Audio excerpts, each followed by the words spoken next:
Hello दोस्तों, आज की हॉरर वीडियो में आपका स्वागत है। यह कहानी विक्रम और साक्षी की है। इनकी शादी को अभी 1 ही महीना हुआ था। दोनों बहुत खुश थे क्योंकि इनकी लव मैरिज हुई थी। ये दोनों एक ही प्राइवेट कंपनी में काम करते थे, जिस कारण इनकी पोस्टिंग अलग अलग शहर में होती रहती थी। शादी के दौरान साक्षी ने अपनी जॉब छोड़ दी और अब विक्रम की भी छुट्टी खत्म हो गई। एक दिन कंपनी वालों ने विक्रम की पोस्टिंग एक दूसरे शहर में 6 महीने के लिए कर दी। विक्रम और साक्षी दोनों अगले दिन अपनी गाड़ी से शहर जाते हैं। कंपनी की तरफ से उन्हें एक फ्लैट मिलता है, वे उसी में रहने लगते हैं। अगले दिन विक्रम और साक्षी पूरे फ्लैट को मिलकर सजाने लगते हैं। फ्लैट 2 BHK का था, जिसमें 2 रूम, एक kitchen, washroom with attach balcony and एक छोटा सा हॉल था, जिसे सजाने में ज़्यादा समय नहीं लगा। शुरू के 2-3 हफ्ते तो अच्छे से बीते, लेकिन आए दिन कुछ न कुछ अजीब घटना होने लगी। एक दिन जब वे सोए हुए थे, विक्रम को रोने की आवाज़ आने लगी, जो कमरे के बाहर से आ रही थी। जब वह चेक करने गया तो वहाँ कोई नहीं था, ना उसे कोई आवाज़ आई। उसने सोचा वह उसका वहम है और पानी पीकर वापस लेट गया।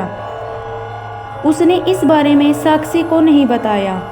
अगले दिन जब विक्रम ऑफिस चला गया, साक्षी अपने कामों को पूरा करने में लग गई।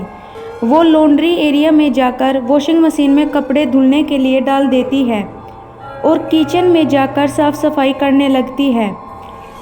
थोड़ी देर बाद जब वह कपड़े निकालने के लिए आती है तो वह यह देखकर डर जाती है कि जो कपड़े उसने मशीन में धुलने के लिए डाले थे वे वहाँ नहीं हैं। वो डरती डरती इधर उधर ढूंढती है और जब वह अपने बेडरूम में जाती है तो देखती है सारे गीले कपड़े उसके बिस्तर पर पड़े थे। वो ये समझ नहीं पाती, उसके मन में बहुत से सवाल चलते रहते हैं। जब शाम को विक्रम घर आता है तो साक्षी उसे सारी बात बताती है। वह कहती है यहाँ कुछ अजीब ज़रूर है, पर विक्रम उसे साक्षी का वहम मानकर ज़्यादा उस बारे में नहीं सोचता।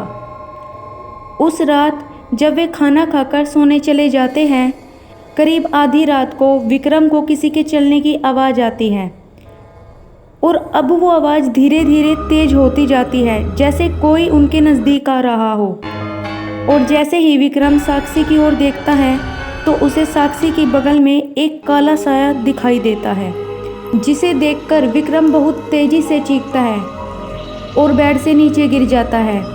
विक्रम की चीख सुनकर साक्षी जाग जाती है। साक्षी विक्रम को उठाकर हॉल में ले जाती है और उसे कहती है, मैंने पहले ही कहा था यहाँ कुछ अजीब है, पर आप तो मेरा वहम समझ रहे थे। और ये कहती हुई साक्षी किचन में पानी लेने जाती है। जब वह विक्रम को पानी लाकर दे रही होती है तो उसे बेडरूम में से किसी के रोने की आवाज़ आती है। वो तुरंत विक्रम का हाथ पकड़कर टेबल पर रखी गाड़ी की चाबी उठाकर उसे फ्लैट से बाहर लेकर आ जाती है। दोनों जब बिल्डिंग से बाहर पहुंचते हैं और फ्लैट की तरफ ऊपर देखते हैं तो कोई साया उन्हें बालकनी में खड़ा दिखाई देता है, जो थोड़ी देर में गायब हो जाता है। जिसे देखकर वे वहां से गाड़ी लेकर कंपनी के मैनेजर के घर चले जाते हैं और उन्हें सारी बात बताते हैं।